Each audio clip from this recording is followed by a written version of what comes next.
नमस्कार, मैं खुशी और आप देख रहे हैं एसपी न्यूज। आइए नजर डालते हैं आज की बड़ी खबर पर। लाडली बहना योजना की राशि को दोगुना कर 3,000 रुपए कर देंगे। महाराष्ट्र चुनाव से पहले सीएम एकनाथ शिंदे का बड़ा ऐलान। महाराष्ट्र विधानसभा चुनाव से पहले राज्य के मुख्यमंत्री एकनाथ शिंदे ने दावा किया कि चुनाव में उनकी सरकार को जनादेश मिलता है तो उनकी सरकार लाडली बहना योजना के तहत प्रति महीने मिलने वाली राशि को 1,500 रुपए से बढ़ाकर 3,000 रुपए कर देंगे। महाराष्ट्र विधानसभा चुनाव से पहले राज्य के मुख्यमंत्री एकनाथ शिंदे ने धाराशिव सभा से शनिवार को ऐलान किया है कि महायुति की सरकार बनने के बाद लाडली बहना योजना की राशि बढ़ाकर दोगुना कर देंगे। फिलहाल इस योजना के तहत राज्य की महिलाओं को हर माह 1,500 रुपए मिल रहे हैं। यह राशि बढ़ाकर 3,000 रुपए कर दी जाएगी। हाल में महायुति सरकार ने मुख्यमंत्री माझी लाडकी बहन योजना शुरू की है।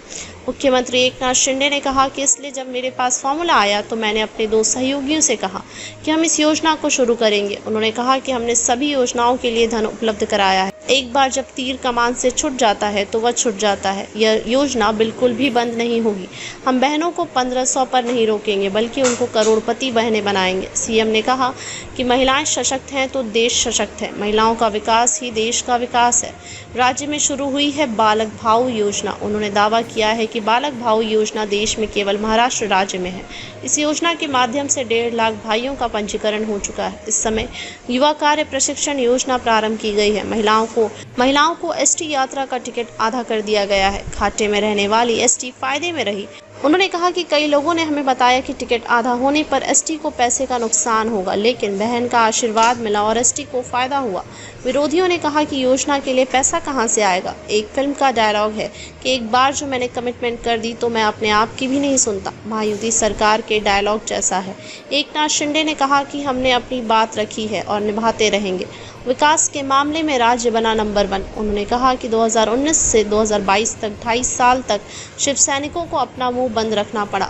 बाला साहब के विचार की सरकार लाई गई और सरकार को उखाड़ फेंका गया।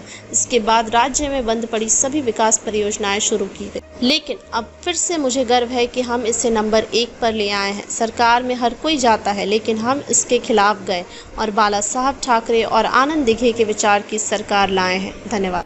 खबरों में अब तक के लिए बस इतना ही। फिर होगी आपसे मुलाकात ऐसी एक और बड़ी खबर के साथ। अब तक के लिए नमस्कार और देखते रहिए एसपी न्यूज। ऐसे लेटेस्ट अपडेट्स के लिए हमारे चैनल को सब्सक्राइब करें और तुरंत नोटिफिकेशन पाने के लिए बेल आइकन प्रेस करना ना भूलें। यदि आप हमें फेसबुक के माध्यम से देख रहे हैं तो हमारे पेज को फॉलो जरूर करें। धन्यवाद।